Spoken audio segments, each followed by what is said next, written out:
الحمد لله وحده والصلاة والسلام على من لا نبي بعده أما بعد فأعوذ بالله من الشيطان الرجيم بسم الله الرحمن الرحيم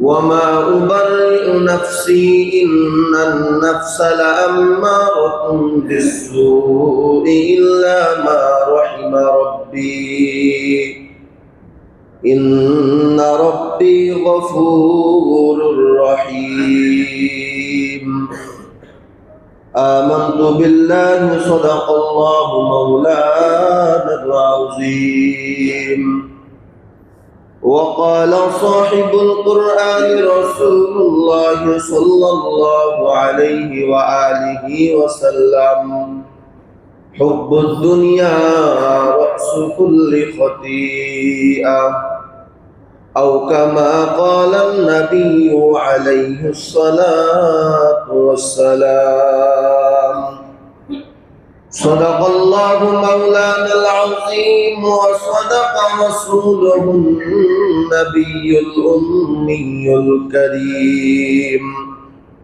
ونحن على ذلك لمن الشاهدين والشاكرين والذاكرين والحمد لله رب العالمين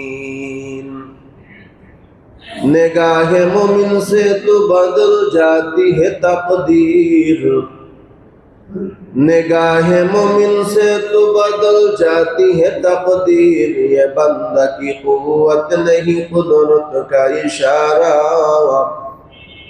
ये बंदा की कुव्वत नहीं कुदरत का इशारा ऐ मर्द खिरद तर्क मासी की जरूरत ऐ मर्द खिरद तर्क मासी की जरूरत अब सोहबत सालेह के सवा कोई नहीं चारा अब सोहबत सालेह के सवा कोई नहीं चारा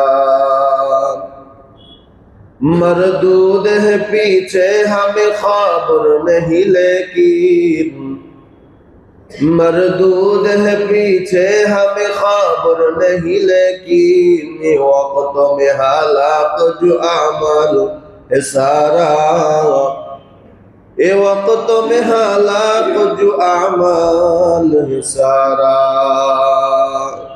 সকলে मोहब्बत से दुरूद इब्राहिम पढ़ी اللهم صل على محمد وعلى آل محمد كما صليت على إبراهيم وعلى آل إبراهيم إنك حميد مجيد اللهم بارك على محمد وعلى آل محمد كما باركت على إبراهيم وعلى آل إبراهيم إنك حميد مجيد ربنا لا تزغ قلوبنا بعد إذ هديتنا وهب لنا من لدنك رحمة إنك أنت الوهاب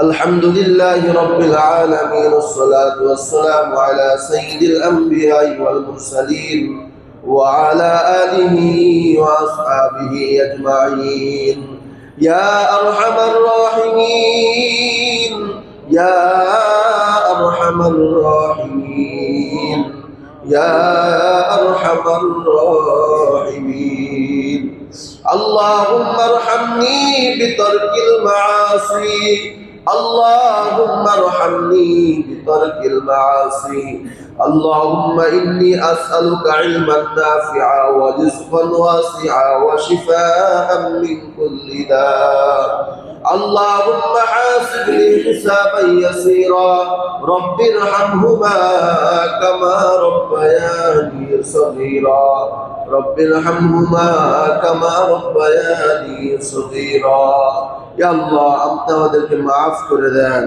ইয়া আল্লাহ আপনি আমাদের জুমার নামাজের আশা আপনি কবুল করিয়া নেন ইয়া রাব্বুল আলামিন কোরআন হাদিস থেকে যে আলোচনা হবে আল্লাহ সহি তরিকা আমল করার তৌফিক দিয়া দেন আল্লাহ যে কথাগুলো আমার জন্য প্রয়োজন প্রত্যেকটা উম্মতের জন্য প্রয়োজন সেই সহি কথাগুলো আমার জবান দিয়ে বের করিয়া দেন ওয়া সাল্লাল্লাহু তাআলা আলা খায়রি খালকিহি মুহাম্মদ ওয়া আলা আলিহি ওয়া আসহাবিহি আজমাইন বিরহমাতিকা ইয়া আরহামার রাহিমিন আলহামদুলিল্লাহ আল্লাহ পাকের দরবারে লাখো কোটি শুকরিয়া আদায় করি যে মহান আল্লাহ তাআলা আপনাকে আমাকে সুস্থ রেখে ভালো রেখে আল্লাহ পাক রব্বুল আলামিনের পবিত্র হুকুম জুমার নামাজ পড়ার উদ্দেশ্যে মসজিদে আসার বসার কিছু কথা বলার শোনার তৌফিক দান করলেন সে দয়াময় আল্লাহ পাক রব্বুল আলামিনের আলিশান দরবারে শুকরিয়া আদায় করি মুসলমান হিসেবে ঈমানের আওয়াজকে উঁচু করে এক আওয়াজ উচ্চ কণ্ঠে সকলে কালেমাতুর শুকর উচ্চারণ করি আলহামদুলিল্লাহ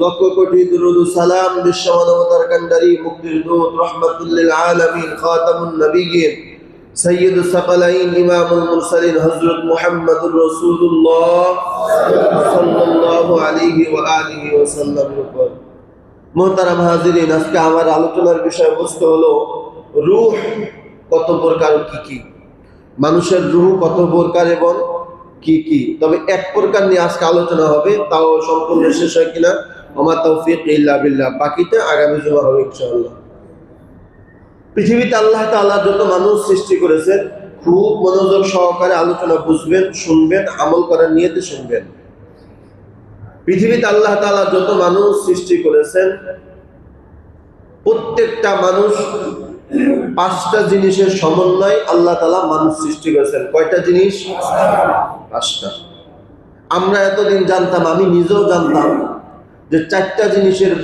দ্বারা আল্লাহ তাআলা মানুষ সৃষ্টি করেছেন কিন্তু গতকালকে তাফসীরের ভিতরে তাফসীরে কাবীরে আল্লামা ফখরুদ্দিন রাজি রাহমাতুল্লাহি আলাইহি বিশাল গ্রন্থ তাফসীরে কাবীরের ভিতরে লেখেন না মানুষকে আল্লাহ তাআলা পাঁচটি জিনিসের সমন্বয়ে সৃষ্টি করেছেন এক নম্বর আগুন এক নম্বরে আগুন দুই নম্বর বাতাস দুই নম্বর বাতাস তিন নম্বর মাটি তিন নম্বর সবাই বলেন চার নম্বর পানি চার নম্বর পানি পাঁচ নম্বর হলো আত্মা পাঁচ নম্বর কি আত্মা এই আত্মাটা আমার জানা ছিল না তাফসীরের কিতাব মোতালার মাধ্যমে আমি জানতে পেরেছি যে মানুষ কয়টা জিনিসের সমন্বয় সৃষ্টি পাঁচটা এক নম্বর আগুন পানি মাটি বাতাস আত্মা মনে থাকবে তো আচ্ছা প্রকৃত আত্মা আসমানে আছে প্রকৃত আত্মা জমিনে নাই তাহলে হুজুর আমরা যে চলাফেরা করি আত্মা কি আত্মা তাফসীরের ভিতরে লেখে এই আত্মাটা হলো আত্মার একটা ছায়া মাত্র আসল আত্মা আসমানে কোথায় আসমানে আর আমরা যে চলাফেরা করি এটা হলো একটা আত্মার ছায়া মাত্র যতক্ষণ ছায়া আছে কথা হবে হাঁটা চলা হবে ছায়া নাই আজরাইল নিয়ে গেছে আর হাঁটা চলাও সব কি বন্ধ সব কি হয়ে গেছে বন্ধ হয়ে গেছে এই যে চারটা জিনিসের সমন্বয় মানুষ পাঁচ নম্বর বলা হলো আত্মা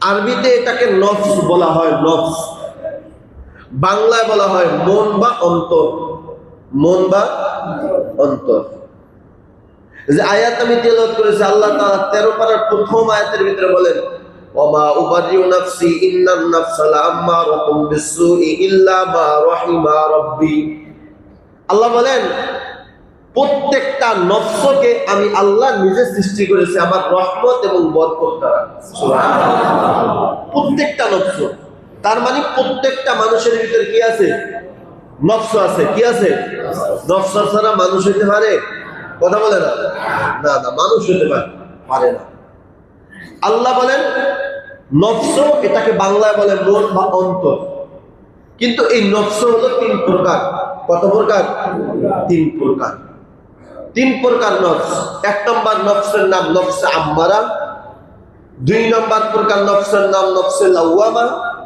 3 নম্বর নফসের নাম নফসে মুতমাইন্না। কয়টা বললাম? 3টা। 1 নম্বর নফসে আম্মারা, বলেন 1 নম্বর নফসে আম্মারা, 2 নম্বর নফসে লাওয়ামা, 2 নম্বর নফসে লাওয়ামা, 3 নম্বর নফসে মুতমাইন্না, 3 নম্বরে নফসে মুতমাইন্না। এবার এই নফসে আম্মারা কাকে বলা হয়, নফসে লাওয়ামা কাকে বলা হয়, নফসে মুতমাইন্না কাকে বলা হয়? কোন নফস আল্লাহ তাআলার কাছে পেশ করলে, কোন নফসের অধিকারী হলে আমি জান্নাতে যেতে পারবো, কোন নফসের অধিকারী হলে আমি জাহান্নামে যাব, এটা জানার দরকার আছে না নাই? আছে। নফস এমন একটা জিনিস, চাইলে ভালো কাজ করতে পারবে, চাইলে খারাপ কাজ করতে পারবে, এটা ছায়া মাত্র, আর কিচ্ছু না।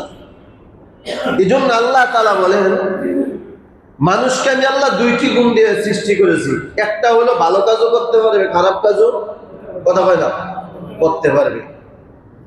যে গুনাহ করে না সে আল্লাহর কাছে দামি কি দামি না? সবাই বলেন। তাইলে ফেরেশতারা কি গুনাহ করে? কথা বলেন। তাহলে ফেরেশতা সবচেয়ে দামি হওয়ার কথা না? আল্লাহ বলেন না, ফেরেশতার চেয়েও মানুষ দামি। সুবহানাল্লাহ বলেন সবাই। ফেরেশতার চেয়েও মানুষ দামি। কারণ কি? ফেরেশতার ভিতরে গুণ আছে একটা, মানুষের ভিতরে গুণ হলো 2টা। ফেরেশতারা চাইলেই অন্যায় করতে পারবে না, চাইলেই গালাগালি করতে পারবে না, মারামারি করতে পারবে না, পাপের কাজ করতে পারবে না। কিন্তু মানুষের ভিতরে গুণ হলো 2টা, চাইলে নেক আমলও করতে পারবে, বদ আমলও করতে পারবে। এই নেক আমল এবং বদ আমল যে বেশি করবে, নেক আমল যে বেশি করবে সে আল্লাহর পরীক্ষায় পাস, যে বদ আমল বেশি করবে সে আল্লাহর পরীক্ষায় ফেল। তাহলে নফসে আম্মারা কাকে বলা হয় আমরা একটু বোঝার চেষ্টা করি। নফসে আম্মারা বলা হয়, খুব মনোযোগ দিবেন, নফসে আম্মারা বলা হয়, মুফাসসিরিন ইকরাম লেখেন, যেই কাজে আল্লাহ খুশি ওই কাজ করে না। যেই কাজে আল্লাহ খুশি, কথা হয় না, কথা হয় না ভাই, এটা ক্লাস, সবক মুখস্থ করে নেবেন। যেই কাজে আল্লাহ খুশি ওই কাজ, যেই কাজে তার মন খুশি ওই কাজ করে, যেই কাজে তার মন খুশি ওই কাজ করে, যেই কাজে আল্লাহ খুশি ওই কাজ, সবাই বলেন ওই কাজ, যেই কাজে আল্লাহ খুশি ওই কাজ করে না, যেই কাজে তার মন খুশি ওই কাজ। এই নফসের নাম হইল নফসে আম্মারা। নফসের সবচেয়ে নিকৃষ্ট নফস, সবচেয়ে নিকৃষ্ট নফসের নাম নফসে আম্মারা। আল্লাহ রাসূল কি বলেন জানেন? রাসূল বলেন, এই নফসে আম্মারার অধিকারী যে হবে, মরণের আগেই দুনিয়া তার জন্য জাহান্নাম। নাউযুবিল্লাহ।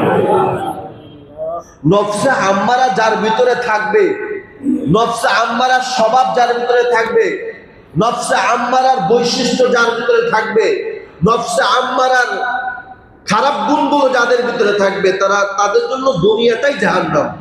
মরণের পর তো ফেরেশতাদের পীড়া আছেই রিজার্ভ, দুনিয়াতেই তাদের জন্য দোজখ, দুনিয়াটাই তাদের জন্য কি? দোজখ। তাহলে নফসে আম্মারার পরিচয় আমরা পাইলাম। নফসে আম্মারা কাকে বলা হয়? যেই কাজ আল্লাহ খুশি ওই কাজ, সবাই বলেন, ওই কাজ করে না, যেই কাজে তার মন খুশি ওই কাজ। তার মানে আল্লাহ তাআলা মানুষ সৃষ্টি করলেন আল্লাহর গোলামির জন্য, কিন্তু যার নফসে আম্মারায় পরিণত হয়েছে সে আল্লাহর গোলামি করে না, সে তার নিজের গোলামি করে। কথা বলেন, সে তার নিজের নফসের গোলামি করে, তার মনের গোলামি করে। এজন্য আল্লাহ বলেন, যেহেতু আমার গোলামি বাদ দিয়া নিজের নফসের গোলামি হয়েছে, অতএব আমার ইবাদত বাদ দিয়া নফসের গোলামি করলে নফস যেখানে যাবে তুমিও সেখানে যাবা। যারা আমার ইবাদত করবে তারা যাবে জান্নাতে, যারা নফসের গোলামি করবে তারা যাবে জাহান্নামে। কথা বুঝেন? তাইলে নফসে আম্মারা কাকে বলা হয়? যেই কাজে আল্লাহ খুশি ওই কাজ করে না। 2 নম্বরে, যেই কাজে তার মন খুশি ওই কাজ শুধু করে না, বেশি করে। কি কথা ঠিক নেই? বেশি করে। এজন্য আল্লাহ পাক রব্বুল আলামিন বলেন, কেন করে? তার কারণ হলো 2টা, খুব মনোযোগ দিবেন। পাপ করে না মানুষ, পাপ গুনাহের কাজ করে না, এই গুনাহের কাজের ফলাফল হলো 2টা। কয়টা? একটা হলো পাপের মজা, আর একটা হলো পাপের সাজা। একটা পাপের, জোরে বলেন, পাপের মজা, আর একটা পাপের সাজা। রাসূল বলেন, শোনো, পাপের মজা সামান্য, পাপের মজা, পাপের সাজা অনেক বড়, পাপের সাজা অনেক বড়। যেমন উদাহরণ দেখ, একটা মানুষ ফজরের আজান হয়ে গেল, অলসতাবশত অলস সে ঘুমায় পড়লো। 1.5 ঘন্টা সময় গেলে ফজরের ওক্ত শেষ, আজান থেকে নিয়ে 1.5 ঘন্টা বা 1 ঘন্টা সময় ধরলাম, ওক্ত শেষ, ফজরের নামাজ আর পড়তে পারলো? এই নামাজ না পড়া কত ঘন্টা ঘুমাইলো? এই কথা বলেন, 1 ঘন্টা। এবার আপনারা জবাব দেন তো, এই যে পাপের মজা 1 ঘন্টা অনুভব করলো বা উপভোগ করলো, এর সাজা কি 1 ঘন্টা হবে? কথা বলে না, না, সাজাটা 1 ঘন্টা হবে না। কেমন সাজা হবে? পয়গম্বর বলেন, এই 1 ওয়াক্ত নামাজ কাজা করার কারণে 2,88,00,000 বছর জাহান্নাম। চিৎকার মেরে কোন নাউযুবিল্লাহ। তাহলে পাপের মজা বড় না সাজা বড়? কথা হয় না, সাজা বড়। এই জন্য রাসূল বলেন, যেই ব্যক্তি পাপের সাজা বড় মনে করে অপরাধ করে না, পাপ কাজ করে না, আর পাপের মজা বুঝে পাপের কাছেও যায় না, আর পাপের সাজা বড় মনে করে তাকে ভয় করার কারণে পাপ কাজ করে না, তার নফসটা মুতমাইন্না। তার নফসটা কি? মুতমাইন্না। এই মানুষগুলা মরণের সাথে সাথে আল্লাহ তাআলা তাদেরকে জান্নাত দান করবেন। তাহলে বলতেছিলাম পাপের হলো 2টা, একটা হলো মজা আর একটা কি? সাজা। ফেরেশতারা পাপের সাজা বুঝে, মজা বুঝে না। ফেরেশতারা পাপের সাজা বুঝে, মজা বুঝে না। আর প্রাণীরা পাপের মজা বুঝে, সাজা বুঝে না। পাপের মজা বুঝে, সাজা বুঝে না। কিন্তু মানুষ পাপের মজাও বুঝে, সাজাও, কথা বলে না, সাজাও বুঝে। এখন সামান্য মজা পাওয়ার লোভে কেউ যদি গুনাহ করে, সামান্য মজা পাওয়ার লোভে সামান্য সময় জেনা করলো, সামান্য সময় মজা পাওয়ার কারণে ঘুমায় নামাজ ছেড়ে দিল, সামান্য সময় মজা পাওয়ার কারণে সুদের টাকা খাইলো, এই সাজা কি সামান্য হবে? কথা বলে না কেন? 70 লক্ষ বছর জাহান্নামে থাকবে। আর যে হারাম খাবে, সুদের টাকা গ্রহণ করবে, সামান্য মজার জন্য সুদের টাকা গ্রহণ করবে, আল্লাহ পাক রব্বুল আলামিন কোরআনের ভিতরে বলেন সে চিরস্থায়ী জাহান্নামী। নাউযুবিল্লাহ বলেন সবাই। তাহলে পাপের মজা বড় না সাজা বড়? সবাই বলেন। আল্লাহ রাসূল বলেন যে এইগুলো বিবেচনা করে মজাকে ছেড়ে দিয়া পাপের সাজাকে ভয় করে পাপ ছেড়ে দিবে, পৃথিবীতে তার থেকে বড় বুদ্ধিমান আর কেউ হতে পারে না। সুবহানাল্লাহ। ঠিক না ভাই? ঠিক জোরে কর। আল্লাহ পাক রব্বুল আলামিন এই দুনিয়াতে পয়গম্বরদের পাঠানোর একমাত্র উদ্দেশ্য হলো এই অপবিত্র আত্মাকে পবিত্র করা। অর্থাৎ যাদের নফসটা নফসে আম্মারায় পরিণত হয়ে গেছে, তাদের আত্মা না পাক। তাদের আত্মা কি ভাই? আর নফসে আম্মারা কাকে বলে? বলছিলাম যেই কাজ আল্লাহ খুশি ওই কাজ, আর যেই কাজে তার মন খুশি ওই কাজ করে। এই অপবিত্র আত্মাকে পবিত্র করার জন্য আল্লাহ পাক রব্বুল আলামিন যুগে যুগে দুনিয়াতে পয়গম্বরদের পাঠিয়েছেন। সুবহানাল্লাহ। পয়গম্বরদেরকে আল্লাহ তাআলা 4টা দায়িত্ব দিয়ে দুনিয়াতে পাঠিয়েছেন। কয়টা দায়িত্ব? 4টা। আর আল্লাহ পাক রব্বুল আলামিন বলেন, রব্বানা ওয়াবাস ফীহিম রাসূলাম মিনহুম ইয়াতলু আলাইহিম আয়াতিকা ওয়া ইউআল্লিমুহুমুল কিতাবা ওয়াল হিকমাতা ওয়া ইউযাক্কিহিম ইন্নাকা আনতাল আজিজুল হাকীম। আল্লাহ পাক রব্বুল আলামিনের পয়গম্বর ইব্রাহিম আলাইহিস সালাতু ওয়াস সালাম আল্লাহর কাছে দোয়া করলেন, মালিক আপনার কাছে আমি দোয়া করি, আল্লাহ রব্বানা ওয়াবাস ফীহিম রাসূলা, আল্লাহ আমি আপনার কাছে দোয়া করি, আল্লাহ আপনি আমার সন্তান ইসমাঈল আলাইহিস সালাতু ওয়াস সালামের বংশ থেকে শেষ নবীকে পাঠাবেন। যেরকম সুবহানাল্লাহ। ইব্রাহিম নবী দোয়া করার কারণে আল্লাহ তাআলা আমার নবীকে ইসমাঈল জামিউল্লাহর বংশ থেকে পাঠিয়েছেন। আল্লাহ পাক রব্বুল আলামিনের পয়গম্বর ইব্রাহিম আলাইহিস সালাতু ওয়াস সালাম দোয়া করলেন, আল্লাহ আমার সন্তান ইসমাঈলের বংশ থেকে আখেরি নবীকে দুনিয়াতে পাঠিয়েন। আল্লাহ তাআলা এখানে পয়গম্বর ইব্রাহিম দোয়া করে শেষ করেন নাই।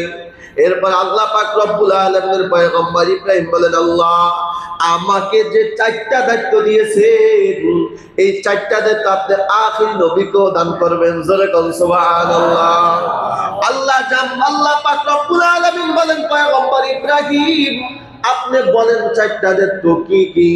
আল্লাহর কোরআন বলে, ওয়া রব্বানা ওয়াবাস ফীহিম রাসূলাম মিনহুম ইয়াতলু আলাইহিম আয়াতিকা পয়গম্বরদের 1 নম্বর কাজ হলো আল্লাহ তাআলার পক্ষ থেকে যে আসমানি কিতাব যেই নবীকে দান করা হয় ওই কিতাব তেলাওয়াত করে মানুষদেরকে শোনানো। জোরে বলেন সুবহানাল্লাহ। পয়গম্বরদের 1 নম্বর দায়িত্ব হলো আল্লাহর আসমানি কিতাব থেকে কোরআন তেলাওয়াত করে মানুষকে শোনাবে। 2 নম্বর পয়গম্বরদের দায়িত্ব হলো আল্লাহ পাক রব্বুল আলামিনের পয়গম্বর ইব্রাহিম নবী বলেন ইয়াতলু আলাইহিম আয়াতিকা ওয়া ইউআল্লিমুহুমুল কিতাবা, শিক্ষক হবে, শিক্ষক হয়ে উম্মতদেরকে কোরআন শিক্ষা দিবে। যারা কোন সুবহানাল্লাহ। তাহলে 1 নম্বর দায়িত্ব হলো কোরআন তেলাওয়াত করে শোনাবে, 2 নম্বর দায়িত্ব হলো কোরআন শিক্ষা দিবে, 3 নম্বর দায়িত্ব হলো ওয়াতলু আলাইহিম আয়াতিকা ওয়া ইউযাক্কিহিম ওয়া ইউআল্লিমুহুমুল কিতাবা ওয়াল হিকমা। পয়গম্বরদের 3 নম্বর দায়িত্ব হলো কোরআন শরীফকে তার জীবনে বাস্তবায়ন করার জন্য যত কৌশল আছে এবং হিকমত আছে সব উম্মতদেরকে শিক্ষা দিবে। 3 নম্বর, কয় নম্বর? 3 নম্বর ওয়া ইউযাক্কিহিম ওয়া ইউআল্লিমুহুমুল কিতাবা ওয়াল হিকমা। 3 নম্বর কোরআন তার জীবনে বাস্তবায়ন করার জন্য, আমলে পরিণত করার জন্য, পারিবারিক জীবনে কোরআনকে বাস্তবায়ন করার জন্য, রাষ্ট্রীয়ভাবে কোরআনকে আমলে বাস্তবায়ন করার জন্য, তার পরিবারের ভিতরে কোরআনকে বাস্তবায়ন করার জন্য যত কৌশল এবং হিকমত সব নবী উম্মতদেরকে শিক্ষা দিবেন। সুবহানাল্লাহ। 4 নাম্বার ওয়া ইউযাক্কিহিম, 4 নাম্বার হলো অপবিত্র আত্মা পবিত্র বানানোর দায়িত্ব নিবে। সুবহানাল্লাহ। তাহলে অপবিত্র আত্মা পবিত্র করার দায়িত্ব নবী রাসূলদেরকে আল্লাহ তাআলা দিবেন। কাদেরকে? নবী রাসূলদেরকে আল্লাহ পাক রব্বুল আলামিন এই অপবিত্র আত্মা পবিত্র করার দায়িত্ব দিয়েছেন। এবার আসেন কারা এই দুনিয়াতে অপবিত্র আত্মাকে পবিত্র করতে পারলো? মুফাসসির ইকরাম আল্লামা ফখরুদ্দীন রাজি রাহমাতুল্লাহি আলাইহি বিশাল গ্রন্থ তাফসীরে কাবীরের ভিতরে লেখে এই নফসে আম্মারাকে দমন করার জন্য, নফসে আম্মারা এই নাপাক আত্মাকে পবিত্র করার জন্য রাস্তা হলো 2টা। কয়টা? জোরে বলেন কয়টা? 2টা দায়িত্ব যদি কোনো মুসলমানের ভিতরে থাকে ওই মানুষটার নাপাক আত্মাটা পবিত্র হয়ে যাবে। যেই 2টা গুণ কোন মানুষের ভিতরে যদি থাকে তার অপবিত্র আত্মা পবিত্র বানায় দিবেন কে? 1 নাম্বার গুণ হলো পুরাপুরি ঈমান আনতে হবে। কার উপর? কার উপর? নাকি কোনো মানুষের উপর? হ্যাঁ, কার উপর? লা ইলাহা ইল্লাল্লাহ, লা ইলাহা ইল্লাল্লাহ। আল্লাহ ছাড়া কেউ নাই। বলেন আল্লাহ ছাড়া, আল্লাহ ছাড়া। আল্লাহ আমার সবকিছু। রিজিক দেওয়ালা কে? মৃত্যু দেওয়ালা কে? অসুস্থ করার মালিক কে? সুস্থ করার মালিক কে? সম্মান দেওয়ার মালিক কে? ইজ্জত দেওয়ার মালিক কে? বেইজ্জতি করার মালিক কে? স্বীকার করেন সবাই? লা ইলাহা নাই, কোন ইলাহ নাই, কোন নাই, কেউ নাই, একমাত্র আল্লাহ ছাড়া। এই ঈমানটা পুরোপুরি মজবুত করতে হবে। কেমন মজবুত? বলে মসজিদের ভিতরে ঢুইকা যেমন নামাজে দাঁড়া বলি আল্লাহু আকবার, কে বড়? জোরে বলেন কে বড়? আল্লাহু আকবার শব্দের অর্থ কি জানেন? কে বড়? আল্লাহু আকবার অর্থ হলো আল্লাহ বড়। নামাজে দাঁড়াইলেন আল্লাহু আকবার, কে বলো? রুকুতে যান আল্লাহু আকবার, কে বলো? সিজদায় যান আল্লাহু আকবার, কে বলো? আবার উঠেন আল্লাহু আকবার, কে বলো? আবার সিজদায় যান, কে বলো? কে বলো? এই আল্লাহর বান্দা মসজিদের ভিতরে দাঁড়াইয়া নামাজে দাঁড়াইয়া আল্লাহু আকবার বলে হাত বাঁধলো যেই বান্দায়, রুকুতে গেল আল্লাহু আকবার বলে যেই বান্দায়, সিজদায় গেল আল্লাহু আকবার বলে যেই বান্দায়, আবার সিজদা থেকে উঠলো যেই বান্দা আল্লাহু আকবার বলে, আবার সিজদা দিল আল্লাহু আকবার বলে, ওই বান্দাই মসজিদ থেকে বের হয়ে কয় অমুক দল বড়, অমুক নেতা বড়। কথা ঠিক কিনা জোরে কয়? ঈমান কই আপনার? এ বাবা, কই ঈমান? হ্যাঁ, ঈমানই তো নাই। আবেগের কারণে বইলা ফেলায় ওই দল ক্ষমতায় আসলে শান্তিতে থাকবো, ওই দল ক্ষমতা থেকে গেলে না খায়া মরবো। নাউজুবিল্লাহ বলেন সবাই। একমাত্র শিরকি কথা। আমি রাজনীতির ওয়াজ করি না, আপনার ঈমানকে মজবুত করার চেষ্টা করতেছি আমি। নফসে আম্মারায় রোগে আমরা আক্রান্ত, নফসে আম্মারা রোগে আক্রান্ত না? কথা বলে না কেন? যদি নফসে আম্মারা রোগে আক্রান্ত নাই হইতাম তাহলে 5 ওয়াক্ত নামাজে আমার 3 তলা মসজিদ ভরপুর থাকতো। ওই যে আগেই পরিচয় দিলাম, নফসে আম্মারা কাকে বলা হয়? যেই কাজে আল্লাহ খুশি ওই কাজ। নামাজ পড়লে খুশি কে? আল্লাহ। এই কথা বলেন, নামাজ পড়ে তার ভিতরে নফসে আম্মারা, ঠিক না ভাই? ঠিক। নামাজ পড়লে আবার আল্লাহ খুশি, কিন্তু নামাজ আল্লাহর বান্দা পড়ে না, তার ভিতরে নফসে আম্মারা। হালাল টাকা খাইলে আমার আল্লাহ খুশি, হালাল টাকা খায় না, হারাম টাকা খায়, তার ভিতরে নফসে আম্মারা। জিকির করলে আমার আল্লাহ খুশি, জিকির করে না, তার ভিতরে নফসে আম্মারা। মোট কথা, যেই কাজে আমার আল্লাহ খুশি ওই কাজ আল্লাহর বান্দা করে না, যেই কাজে তার মন খুশি ওই কাজ করে। এই ব্যক্তিটা দুনিয়াতেই তার জন্য হবে দোজখ, মরণের পরে চিরস্থায়ী জাহান্নাম, কোনো সন্দেহ নাই। ঠিক না ভাই? ঠিক। তাহলে মুহতারাম হাজিরিন, বলতেছিলাম এই অপবিত্র আত্মাকে পবিত্র করার জন্য পদ্ধতি হলো 2টা। জনে কোন কয়টা? 2টা পদ্ধতি, মনোযোগ সহকারে বুঝবেন। 1 নম্বর হলো পরিপূর্ণ ঈমান। 1 নম্বর পরিপূর্ণ ঈমান। আল্লামা ফখরুদ্দিন রাজি রাহমাতুল্লাহি আলাইহি তাফসীরে কাবীরের ভিতরে লেখেন, পয়গম্বর সাহাবায়ে কেরাম দেখে, ইয়া নবী আল্লাহ, ইয়া রাসূলুল্লাহ, আপনি তো আমাদের অপবিত্র আত্মাকে পবিত্র করবেন, তাই পদ্ধতি 2টা। কিভাবে? নবীজির জামানায় ছিল এক পদ্ধতি, এখন হইল অন্য পদ্ধতি। রাসূলের জামানায় পদ্ধতি ছিল একেবারে পুরাপুরি ঈমান গ্রহণ করে যদি পয়গম্বরের চেহারার দিকে 1 সেকেন্ডও তাকাইতো, তার অপবিত্র আত্মা আমার আল্লাহ পবিত্র বানায় দিত। বানায় নেই আল্লাহ? বানায় নাই? বিশ্ব সন্ত্রাসী ওমর রাসূলের কল্যাণের জন্য গেছে, কি নাপাক ছিল না আপনার? আরে ভাই কথা বলে না কেন? আরে পৃথিবীতে নিকৃষ্ট সন্ত্রাসী ছিল না ওমর, যে নবীজির কল্যাণ আনতে যায়? চিন্তা করেন, যেই নবীরে না বানাইলে আল্লাহ পৃথিবী বানাইতো না, আসমান বানাইতো না, জমিন বানাইতো না, জান্নাত জাহান্নাম কিছুই বানাইতো না, সেই নবীর কল্যাণের জন্য গেলে কত বড় সন্ত্রাসী। চিন্তা করেন, ওর নেহেতি ওমর রাদিয়াল্লাহু তাআলা নফস ছিল নফসে আম্মারায়, নাপাক আত্মা। যখন এই রাসূলের দিকে তাকাইছে, আল্লাহ তাওয়াজ্জু মারছে, তাওয়াজ্জুর কারণে আল্লাহ অপবিত্র আত্মা পবিত্র বানায় দিয়েছে। তার মানে আল্লাহ রাসূল বলেন, আমার জামানায় অপবিত্র আত্মা পবিত্র করার পদ্ধতি 2টা ভিন্ন। 1 নম্বর, পরিপূর্ণ ঈমান সহকারে রাসূলের চেহারার দিকে একবার নজর করলে তার অপবিত্র আত্মা আল্লাহ পবিত্র বানায় দেয়। 2 নম্বর হলো রাসূলের পাশাপাশি থাকা, রাসূলের পাশাপাশি থাকা, রাসূলের সোহবতে থাকা, আল্লাহর নবীর সোহবতে থাকা। যেই বান্দায় আল্লাহ পাক রব্বুল আলামিনের পয়গম্বর বলেন, ও আমার সাহাবীরা, তোমরা যদি পরিপূর্ণ ঈমান নিয়ে আমার দিকে তাকাও আর আমি রাসূলের সোহবতে থাকো, তোমাদের সমস্ত নাপাক আত্মা আমার আল্লাহ পবিত্র বানায় দিবে। জোরে বল সুবহানাল্লাহ। हर के ओरा नफ्से तौशन राम शूद, हर के ओरा नफ्से तौशन राम शूद, az खैरत मंदान नेकू नाम शूद। जोरे बल सुबहानाल्लाह। আল্লামা ফরিদুদ্দীন আত্তার রাহমাতুল্লাহি আলাইহি কবিতার মাধ্যমে জানায় দেন, নবীর উম্মত, তোমার আত্মাকে যদি পবিত্র বানাইতে পারো, নফসে যাতা তার যদি বিরোধিতা করতে পারো, পৃথিবীর ভিতরে সুনাম ধন্য একজন জ্ঞানী মানুষ তুমি। জোরে বল সুবহানাল্লাহ। তাহলে রাসূলের জামানায় পদ্ধতি ছিল 2টা। 1 নম্বরে ঈমান সহকারে নবীকে দেখা, ঈমান সহকারে নবীকে দেখা।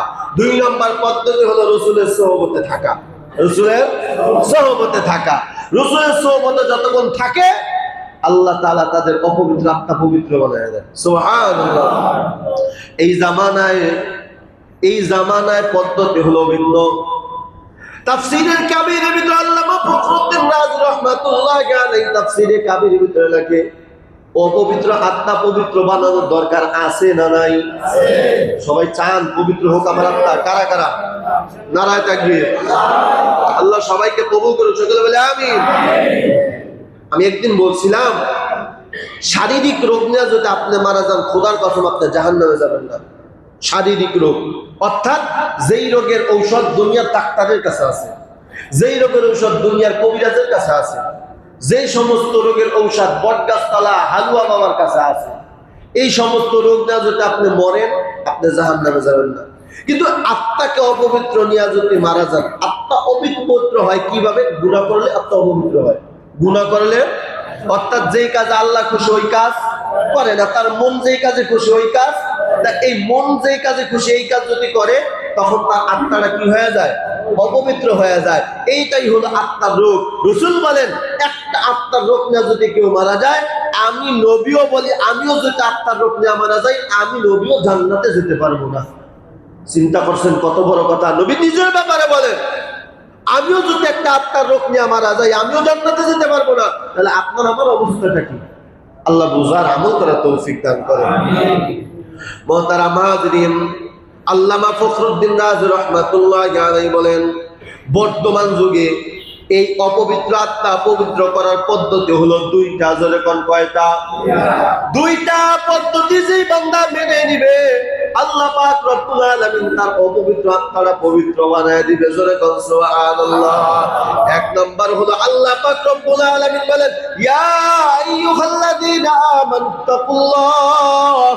আল্লাহর রাসূল বলেন, ওই সময় পরিপূর্ণ ঈমান এই আমি নবীকে দেখা, তাহলে আত্মা পবিত্র হয়ে যাবে। দুই নম্বরে আমি রাসূলের সোহবতে থাকলে অপবিত্র আত্মা পবিত্র হয়ে যাবে। আর আল্লাহ পাক রব্বুল আলামিনের আল্লাহর ওলি আল্লামা ফখরুদ্দিন রাজি বলেন, এই জামানায় দুইটা পদ্ধতি। এক নম্বর পদ্ধতি হলো ইয়া আইয়ুহাল্লাযীনা আমানুত্তাকুল্লাহ, আল্লাহকে ভয় করবে, হক আদায়ের সহকারে ভয় করবে। জোরে বলুন সুবহানাল্লাহ। অপবিত্র আত্মা পবিত্র করার জন্য এক নম্বর পদ্ধতি হলো ভয় করতে হবে কাকে? জোরে বলেন কাকে? যেমন তেমন ভয় না, হক আদায় করে ভয় করতে হবে। অন্য আয়াতে আল্লাহ তাআলা বলেন, ইয়া আইয়ুহাল্লাযীনা আমানুত্তাকুল্লাহ হাক্কা তুকাতি, হক আদায় করে ভয় করো। আমি যদি জিজ্ঞাসা করি মুসলমান কে কে আল্লাহকে ভয় করেন, যদি বলে হাতটা দেখায় দেন, অনেকে দুই হাতের সাথে দুই পাও জাগায় দিলে আল্লাহকে ভয় করি, কি ঠিক নেই? কিন্তু নামাজের বেলায় নামাজ পড়ে না, কথা কয় না, কথা কয় না। সে আল্লাহকে ভয় করলো? এবার কথা বলে, সে আল্লাহকে ভয় করলো? এখানে বৈশা বলতেছে আল্লাহকে ভয় করে, অথচ জোহরের নামাজে আসে না, আসরে আসে না, এই জুমাইটা হাজিরা দেওয়া যায়, আর খবর নেই। নফসে আম্মারা, তার আত্মা কি? এই কথা বলেন। আজকে আত্মার পরিচয় দিয়া যাবো। যদি আপনি পবিত্র করতে পারেন, তাহলে আপনি মরণের আগে, যেমন আমি বলি, ক্লাসে যারা অভিজ্ঞ ছাত্র থাকে, যেমন আমি আমার কথাই বলি, আল্লাহ অহংকার দিয়া মুক্ত জীবন করা তৌফিক দান করুক। আমি আমার কথাই বলি, আমি যখন পরীক্ষার হলে পরীক্ষা দিয়ে আসতাম, আমি রুমে আসা বয়ে বয়ে নাম্বার মিলাইতাম, আমি কয় নাম্বার পাই। তো মিলানের পরে দেখতাম যখন রেজাল্ট বের হয়, আলহামদুলিল্লাহ কমপক্ষে হয় 2 কম অথবা 2 বেশি, এর বেশি আলহামদুলিল্লাহ কোনোদিন হয় নাই। তার মানে কি, আমি পরীক্ষা দিয়ে আসার পর আমি বুঝা ফেলাইছি আমি নাম্বার কতটুকু পাবো। কি কথা ঠিক না ভাই? ঠিক। যারা জ্ঞানী ছাত্র, ভালো ছাত্র, যেই সাবজেক্টে পরীক্ষা দেয়, ও যখন হলে বসে উত্তরগুলা দেয়, তখন আইসা নিজে নিজে ক্যালকুলেটর দা হিসাব মিলাইতে পারে যে আমি কত নাম্বার পাবো। 6 সাবজেক্টে যদি পরীক্ষা দেয় 100 করে 600, তাহলে 600-র ভিতরে আমি নাম্বার কত পেতে পারি, এত নিজে বসে ক্যালকুলেটর দা হিসাব করা যায়। ভালো ছাত্র যারা, ঠিক না ভাই? ঠিক করে কর। আর যারা খারাপ ছাত্ররা কোনো মতে মমতাজের গান লিখে আয়া পড়ে, পাস করলেই কি, না করলেই কি, ঠিক না ভাই? ঠিক করে কর। আর ভালো ছাত্র যারা, তারা এই নিয়ত করে যায়, পরীক্ষা দেয় ঠান্ডা মাথায়, এবং রুমে এসে চিন্তা করে, কিতাব মিলিয়ে দেখে না প্রশ্ন উত্তর ঠিক আছে, যদি হুজুরে উল্টাপাল্টা না করে তাহলে নাম্বার আমি এতই পাবো। আলহামদুলিল্লাহ আমি যতবার পরীক্ষা দিছি 2 বেশি অথবা 2 কম, এর কম বেশি হয় নাই। জোরে কোন আলহামদুলিল্লাহ। তার মানে যে পরীক্ষা দিবে, যে জ্ঞানী হবে, সে মিলায় বলতে পারবে। আজকে যখন আপনাদেরকে আত্মার পরিচয় দিব, নফস আম্মারার পরিচয় দিব, আমি খোদার কসম, ওয়াল্লাহি বিল্লাহি তাল্লাহি 3 বার কসম খেয়ে বললাম, আপনি মরণের আগেই আপনি নিজেই নিজের গ্যারান্টি দিতে পারবেন আমি জান্নাতি না জাহান্নামী। সুবহানাল্লাহ বলবেন না? আমি এই যে আত্মার পরিচয়টা যখন দিতেছি নফস আম্মারার, আপনি আজকের থেকেই আপনি নিজে নিজেই গবেষণা করে বের করতে পারবেন, আচ্ছা আমি যে অবস্থায় এখন চলাফেরা করতেছি, আমি যদি অবস্থায় মরি, আমি কি জান্নাতে যাব না জাহান্নামে যাব? আমি চিন্তা করে দেখতেছি নফস আম্মারা কাকে বলা হয়, যে আল্লাহর কাজে, যেই কাজ আল্লাহ খুশি ওই কাজ করে না। আমি তো নামাজও পড়ি না, জিকিরও করি না, আল্লাহ ওয়ালাদেরকে সময়ও দেই না, তাহলে আমি তো জাহান্নামী। কি এইভাবে মিলান যায় না? আর যদি দেখি না আমার নামাজ ঠিক আছে, তেলাওয়াত ঠিক আছে, জিকির ঠিক আছে, মুরব্বী আল্লাহওয়ালাদের সাথে ব্যবহারও ভালো ঠিক আছে, আল্লাহর কসম আমি নিজে নিজে বলতে পারি আমি জান্নাতি। ঠিক না ভাই? ঠিক। তাহলে আত্মার পরিচয় আজকে দেব, আজকের থেকে প্রতিদিন হিসাব করবেন আমি যদি অবস্থা মারা যায় আমি জান্নাতি না জাহান্নামী। আল্লাহ রাসূল বলেন আনা যন্নি আবদি বি, বান্দা আমার প্রতি যেই ধারণা করে আমি বান্দার সাথে ওরকম ব্যবহার করি। সুবহানাল্লাহ বলবেন না? আপনি যদি আপনার নিজের আমল নিজেই ঠিক করে বলতে পারেন আমি জান্নাতি, আল্লাহ তাআলা বলেন তুই মরতে দেরি হবে, আমি আল্লাহর মুলাকাত পেতে দেরি হবে। আল্লাহ রাসূলের হাদিস আনা যন্নি আবদি বি, বান্দা যদি অসুস্থ হয় আর যদি মনে মনে করে আল্লাহ মনে হয় আমার ভালো করবো না, আল্লাহকে আসলে তোর ভালো করবো না, সত্য কথা আল্লাহ কি বলেন আসলে তোর ভালো করবো না। আজ যদি অসুস্থ হওয়ার পর আল্লাহ তাআলার কাছে অবশ্যই আল্লাহ ইনশাআল্লাহ আমার ভালো করবে, জীবনে যদি একটা ভালো আমল করে থাকে আল্লাহ পাক বলতে দেরি আমি আল্লাহ সাথে সাথে তোমার সুস্থতা নিয়ামত দান করব। এজন্য আল্লাহ তাআলার প্রতি সুধারণা রাখতে হবে, মনে থাকবে তো ইনশাআল্লাহ। আল্লাহ পাক রব্বুল আলামিন বলেন তাইলে দুইটা পদ্ধতি, নফসে আম্মারা অপবিত্র আত্মাকে পবিত্র করার জন্য পদ্ধতি হলো দুইটা। সংক্ষেপে বলতে আসছে, এক নম্বর হলো ইয়া আইয়ুহাল্লাযীনা আমানুত্তাকুল্লাহ হাক্কা তুকাতি, ভয় করার মতন ভয় করতে হবে, ভয় করার মতন ভয় করতে হবে, হক আদায় করে ভয় করতে হবে। এখানে বৈশা বললাম আল্লাহকে ভয় করি অথচ নামাজ পড়ি না, এখানে বৈশা আল্লাহকে বললাম আল্লাহ তোমাকে ভয় করি অথচ আমার সাথে সুদের সাথে সম্পর্ক আছে, আমার সাথে বেগানা নারীর সাথে সম্পর্ক আছে, আমার সাথে ঘুষের সাথে সম্পর্ক আছে, আমার সাথে গাঁজাখোরের সাথে সম্পর্ক আছে, আমার সাথে নেশার সাথে সম্পর্ক আছে। কি এটাকে আল্লাহর ভয় করা হইলো? না না, খোদার কসম সার্টিফিকেট দিয়া গেলাম তোমার নফস এখনো নফসে আম্মারা আছে। ঠিক না ভাই? ঠিক। এজন্য আল্লাহ পাক রব্বুল আলামিন বলেন হে মুমিন আল্লাহকে ভয় করো। এক আল্লাহর বান্দা বলে আমি সাপে বড় ভয় পাই, সাপের গর্ত দেখলেই আর কাছে যায় না, সাপের গর্ত দেখলে সরে যায়, সাপ দেখলেই সরে যায়। বলেন তো আল্লাহর বান্দা সাপে ভয় করে কি করে না? জোরে বলেন। আর এক আল্লাহর বান্দা খালি মুখ দেওয়া বলে আমি সাপরে ভয় করি, সাপরে ভয় করি, সাপের গর্ত দেখলে হাত দেয়, সাপের সামনে গিয়ে খেলা করে। বলেন তো আসলে কি ভয় করেনি? হারকে দারাত খাউফে হাকদার দিল মাদাম জান্নাতুল মাওয়া দেখা দৌরা মাকাম জুজবা হক চিজে মাখাজ সুজা ফজলে উআ মুস্তাদার জুমলা জাহাজ রে সুবহানাল্লাহ। এজন্য আল্লাহ পাক রব্বুল আলামিন বলেন হক আদায় করে আল্লাহকে ভয় করবা। তাহলে সংক্ষেপে বলতেছি দুইটা পদ্ধতি, নফসে আম্মারা নাপাক আত্মাকে পবিত্র করার দুইটা পদ্ধতি। এক নাম্বার হলো ইত্তাকুল্লাহ, আল্লাহকে ভয় করার মতন ভয় করতে হবে। কেমনে ভয় করব? আজকের থেকে নামাজ ছাড়া যাবে না, আজকের থেকে দাড়ির মধ্যে পোষ লাগানো যাবে না, আজকের থেকে টুপি মাথার থেকে ফালানো যাবে না, আজকের থেকে জিকির করতে হবে, নেক আমল বেশি করতে হবে, গুনার কাজ ছেড়ে দিতে হবে। এই প্রতিজ্ঞা যদি নেওয়া যায় বোঝা যাবে আল্লাহর বান্দা আল্লাহকে ভয় করে। ঠিক না ভাই? ঠিক। কারণ এই কাজে খুশি কে? নামাজ পড়লে খুশি কে? এই কাজগুলো যদি করতে পারেন আল্লাহ যখন খুশি আপনার অপবিত্র আত্মা কি হয়ে যাবে? পবিত্র হয়ে যাবে। দুই নাম্বার আল্লাহ পাক রব্বুল আলামিন বলেন ওয়াকুনু মা'আস সাদিকিন। রাসূল এই জামানা কি বলছিলেন? অপবিত্র আত্মা পবিত্র করার জন্য এক নাম্বার হলো ঈমান সহকারে আমি নবীকে দেখা, দুই নাম্বার হলো আমি নবীর সোহবতে থাকা। কয়টা কথা? জোরে বলেন। দুইটা, রাসূলকে ঈমান সহকারে দেখা, দুই নাম্বার হলো রাসূলের সোহবতে থাকা। এই জামানায় নবী আসেনি? আছে? সাহাবী আছে? তাবি আছে? কথা কয় না? তাবি আছে, তাবি আছে। আরে মুসলমান দুঃখ লাগে, দুঃখ লাগে নবীর কাছ থেকে আমরা ইসলাম সরাসরি পাই নাই, সাহাবায়ে কেরামের কাছ থেকে ইসলাম সরাসরি পাই নাই। বর্তমানে যারা মুসলমান জীবিত আছে তাদের কাছ থেকে ইসলাম পাই নাই। তাবের কাছ থেকে ইসলাম পাই নাই। বর্তমানে আমরা ইসলাম পাইছি উলামা ইকরামের কাছ থেকে, ঠিক না ভাই? ঠিক জোরে কর।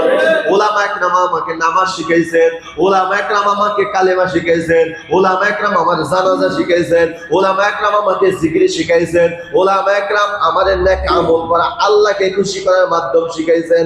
বড় আফসোসের ব্যাপার, এত কিছু উলামা ইকরাম করার পরে একদল মানুষ উলামা ইকরামের বিরোধিতা করে। একটু ভাইবেন তো, মনে মনে ভাইবেন, উলামা ইকরাম না থাকলে আমাদের অবস্থাটা হইতো কি? কুত্তা যেমন মরে, বিড়াল যেমন মরে, শুয়োর যেমন মরে, এইভাবে মরে মরে রাস্তায় পড়ে থাকতেন, জানাজা দেওয়ার মতন আলেম পাওয়া যেত না। আলেমের কাছ থেকে আপনি আলেমের মাধ্যমে কালেমা শিখলেন, নামাজ শিখলেন, আল্লাহরে চিনলেন, সে আলেমরে গালি দিতেছেন, সে আলেমের বদনাম করতেছেন, আবার জান্নাতে যাইবেন। এত সোজা। আল্লাহ বোঝার এবং আমল করার তৌফিক দান করুন। সকালে বলে আমিন। তাইলে রাসূল বললেন নামাজ জামানা অপবিত্র আত্মা পবিত্র করার পদ্ধতি হলো দুইটা। এক নম্বরে পরিপূর্ণ ঈমান সহকারে আমার নবী, আমি নবীকে দেখা। দুই নম্বর হলো আমি নবীর সোহবতে থাকা। বর্তমান যুগে আল্লামা ফখরুদ্দিন রাজি রাহমাতুল্লাহি আলাইহি তাফসীরে কাবিরের ভিতরে লেখে, বর্তমান এই দুইটা গুণ যদি কোনো মানুষের ভিতরে থাকে, আল্লাহ তাআলা তার অপবিত্র আত্মা পবিত্র বানায় দিবে। এক নম্বর হলো ইত্তাকুল্লাহ, আল্লাহকে হক আদায় করে ভয় করবে। দুই নম্বর হলো আল্লাহ ওয়ালা আহলে হক উলামা ইকরামের সোহবতে থাকবে। জোরে কও সুবহানাল্লাহ। ওই জামানায় সাহাবে ইকরামকে কার সোহবতে থাকতে বলছেন? ওয়াজ বুঝলেন নাকি? কার সোহবতে? নবীর সোহবতে। এখন নবীজির এই ওয়ারিসের দায়িত্ব কাদের? নবীজির ওয়ারিসের দায়িত্ব কারা? কি ধন সম্পদের ওয়ারিস? হ্যাঁ, টাকা পয়সার নবীর এই উলামা ইকরাম ওয়ারিস? কিসের ওয়ারিস? রাসূলের যে জিম্মা আল্লাহ তাআলা দিয়েছেন, সে জিম্মার ওয়ারিস, কোরআনের ওয়ারিস, ইসলামের শরীয়তের ওয়ারিস। ঠিক না ভাই? কি করে কর? এজন্য আল্লামা ফখরুদ্দিন রাজি বলেন, সাহাবা একরাম রাসূলের সোহবতে থেকে যেভাবে অপবিত্র আত্মা পবিত্র বানায় দিয়েছে, কেমন বানায় দিল? যে বিশ্ব সন্ত্রাসী ওমর রাসূলের কল্যাণের জন্য গেছে, এমন ভাবে আত্মা পবিত্র বানায় দিয়েছে, যেই রাস্তাটা ওমর যায় শয়তান যাইতে ভয় পায়। সুবহানাল্লাহ বলবেন না? চিন্তা করছেন কেমন বেড়া, শয়তান যাইতে ভয় পায়। এজন্য নবী বলেন, লাউ কানা বা'দান নাবিয়্যুন লাকানা উমর, আমার পরে যদি আল্লাহ কাউকে নবী বানাইতে, হযরত ওমর আল্লাহ বানায় দিতেন। কারণ নবী হওয়ার সব যোগ্যতা আল্লাহ ওমরের ভিতরে দান করছে। জোরে কোন সুবহানাল্লাহ। শুধু তাই না, নবী ওমরের ব্যাপারে বলেন, ওমর বোঝেও ঠিক, করেও ঠিক। সুবহানাল্লাহ। ওমরের ধারণা অনুযায়ী কোরআনে 13 জায়গায় আয়াত নাযিল হয়েছে। জোরে কোন সুবহানাল্লাহ। ওমর খালি বলছে না, এই কথাটা আসলেই ঠিক, আল্লাহ সাথে সাথে তার কথা অনুসারে কোরআনে আয়াত নাযিল করছে। এত বড় দামি ওমর, যেই ওমর রাসূলের কল্যাণের জন্য গেছে। তার মানে রাসূল বুঝাইতে চান, সোহবতে যদি থাকো, তোমার অপবিত্র আত্মা পবিত্র বানায় দিবেন কে? সাহাবা একরাম রাসূলের সোহবতে ছিলেন। আল্লাহ ওয়ালাদের সোহবতে থাকার কারণে, নবীর সোহবতে থাকার কারণে এক নম্বর আবু বকর জান্নাতের টিকিট পেলেন, ওমর জান্নাতের টিকিট পেলেন। বর্তমানেও কোনো মানুষ যদি নিজের অপবিত্র আত্মাকে পবিত্র করার জন্য আল্লাহ ওয়ালা বুজুর্গ আহলে উলামা ইকরামের সোহবতে থাকে, আল্লাহ তাআলা তাদের অপবিত্র আত্মাও পবিত্র বানায় দেন। কারণ তারা দুনিয়ার কোনো নাপাকি পয়রা আলেম হয় নাই। আল্লাহর ঐশী আল কোরআন নূরুন আলা নূর, সেই নূর উলামা ইকরামের সিনার ভিতরে, সেই সিনার কাছে যদি থাকে, সোহবত আসে কি আসে না? জোরে কান আসে কি আসে না? এজন্য ভাই আমরা সোহবত নেওয়ার চেষ্টা করি, এই অপবিত্র আত্মাকে পবিত্র বানানোর চেষ্টা করি। আতরের দোকানে গেলে আতর লাগান লাগে না, অটোমেটিক আতরের ঘ্রাণ নাকে আসে। কি ঠিক নেই? পায়খানার সামনে গেলে পায়খানার গন্ধ নাকে নেওয়া লাগে না, অটোমেটিক নাকে আসে। ঠিক তোমার ওঠা বসা যদি একটা বেনামাজির সাথে হয়, আল্লাহর কসম তুমি একদিন বেনামাজি হয়ে যাইবা। আর কলিজার টুকরা যুবক ভাই, হাত ধরে পায়ে পড়ি, কলিজার টুকরা যুবক, তুমি এই যে জুমার নামাজ পড়তে আসছো, এখন তোমার বন্ধুত্ব যদি একটা বেনামাজির সাথে হয়, আমি আল্লাহর কসম 3 বার খায়া বললাম, একদিন এমন হবে তুমি জুমার নামাজটাও পড়বা না। কারণ সোহবতে টানে। ঠিক না ভাই? ঠিক জনগণ। তুমি যদি ভালো মানুষ, আচ্ছা আবার একটা কথা বলেন তো, এই যে যে সমস্ত ছেলেপানরা ইয়াবা খায়, বাবা খায়, আরো কত কিছু খায়, ডাইল বাইল জাবা খায়, মারপেটের থেকে শিখাইছে? এই কথা বলেন না কেন? মা বাবা বিড়ি খাওয়া ধরিয়া ধরিয়া শিখাইছে? শিখলো কোথার থেকে? বলে বন্ধু। কথা কেন? কার কাছ থেকে? বন্ধুর কাছ থেকে শিখছে। তাহলে আপনি যার সাথে সম্পর্ক রাখবেন আপনার চরিত্রটা অমনি হবে, এটাই সত্য কথা। সৎসঙ্গে স্বর্গবাস, অসৎসঙ্গে সর্বনাশ। এজন্য অপবিত্র আত্মাকে পবিত্র করার জন্য যাদের আত্মা পবিত্র তাদের সাথে কালেকশন লাগান, তাদের বিরোধিতা করেন না, তাদের সাথে মোহাব্বত করেন, তাদের সাথে ভালোবাসা দেখান। আল্লাহ তাআলা আপনার অপবিত্র আত্মা ইনশাআল্লাহ পবিত্র বানিয়ে দেবে। জোরে বলেন সুবহানাল্লাহ। তাহলে যে কথা বলতেছিলাম, নফসে আম্মারা, নফস কয় প্রকার? কত প্রকার? আজকে একটার আলোচনায় শেষ করলাম, পুরোপুরি শেষ করতে পারলাম না। যতটুকু বুঝাইছি বুঝতেছেন তো? যতটুকু বুঝাইছি নফসে আম্মারা কাকে বলে এতটুকু বুঝছেন তো? যেই কাজ আল্লাহ খুশি ওই কাজ, কথা কয় না, ওই কাজ। আর যেই কাজে তার মন খুশি ওই কাজ। মনে চাই একটু সিনেমা দেখতে, বাস সে দেখতে যাওয়া শুরু করছে। মনে চাই একটু সুদ খাইতে, বাস খাওয়া শুরু করছে। মনে চাইছে একটু বিড়ি খাইতে, বাস খাওয়া শুরু করছে। মনে চাইছে একটু গাঁজা খাইতে, বাস খাওয়া শুরু করছে। আল্লাহ তাআলা এই বান্দাদের ব্যাপারে স্পষ্ট কোরআনের আয়াত বলেন, আল্লাহ আল্লাহ তাআলা বলেন, যাদের মনে চায় বিড়ি খাইতে বিড়ি খাইলো, যাদের মনে চায় নামাজ ছাইড়া দিতে নামাজ ছেড়ে দিল, যাদের মনে চায় গাঁজা খাইতে গাঁজা খাইলো। আল্লাহ বলেন এরা আমার বান্দা না। নাউজুবিল্লাহ বলেন সবাই। আল্লাহর স্পষ্ট কোরআনের আয়াত। আর আইতা মান ইত্তাখাযা ইলাহু হাওয়াহু, আল্লাহ তাআলা বলেন যারা মনের গোলাম হয়, নফসের গোলাম হয়, তারা আমি আল্লাহর গোলাম না, আমি তাদেরকে বান্দা হিসেবে পরিচয় দেই না। তারা জান্নাতে যাবে। কথা কয় না, কথা কয় না। এজন্য মুহতারাম হাজিরিন, হাতে ধরে অনুরোধ করি, কার কখন মরণ সে কেউ আমরা জানি না। প্রত্যেকটা দিন হিসাব করবেন ঘুমের আগে, আজকে কয়টা ভালো কাজ করলাম, কয়টা খারাপ কাজ করলাম। আপনি নিজে নিজেই, আপনি যে বললাম জ্ঞানী ছাত্র যারা, বিলিয়ন ছাত্র যারা, ও পরীক্ষা দিয়ে আসলেই ওর নিজের ফলাফল বিলায় ফেলায় যে কত নম্বর পাইতে পারি। ঠিক আপনি যদি বিবেকবান মানুষ হন, আজকের থেকে চিন্তা করবেন আমি কি মরণের পরে জান্নাতে যাব নাকি আমি জাহান্নামে যাব।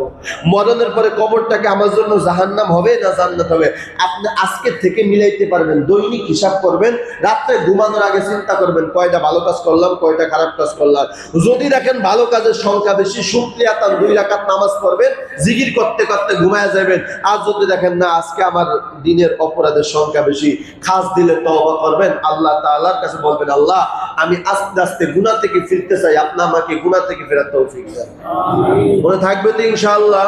তাহলে নফসে আম্মারাকে আরেকবার একটু বলা যায়, নফসে আম্মারাকে যে কাজ আল্লাহ খুশি না ওই কাজ, ওই কাজ। তাহলে নামাজে আসলে খুশি হন কে? এখন আপনারা যারা নামাজে আসেন না, আপনাদের নফসে কি হয়ে গেল? নফসে আম্মারা। কথা কয় না, নফসে আম্মারা। রাগ করতেছেন? যারা নামাজে আসেন না আপনাদের নফসে নফসে আম্মারা হয়ে গেছে। যারা জিকিরে বসেন না, আল্লাহ ওয়ালাদের সোহবতে যান না, আপনার নফসে নফসে আম্মারা হয়ে গেছে। আপনি বলেন, এজন্যই তো ওমর রাদিয়াল্লাহু আনহু বলেন হাসিবু ক্বাবলা আন তুহাসাবু, মুতু ক্বাবলা আন তামুতু। মরণের আগেই আপনি সার্টিফিকেট নিয়ে আনেন আপনি জান্নাতি না জাহান্নামী। আল্লাহ তাআলা আমাদের সকলকে কথাগুলোর মধ্যে সর্বোত্তম আমাকে আমাদের সকলকে সহিত রেখে আমল করিয়া খাঁটি একজন আল্লাহর সংস্পর্শে যে আমলকে পরিশুদ্ধ করিয়া ইমানকে পরিপূর্ণ করিয়া আমাদের এই নফসকে মুতমাইন্নায় পরিণত করিয়া কবরে যাওয়ার সকলকে তৌফিক দান করুন। সকলে বলেন আমিন। যা সুন্নাত মেনে চাইতে কবর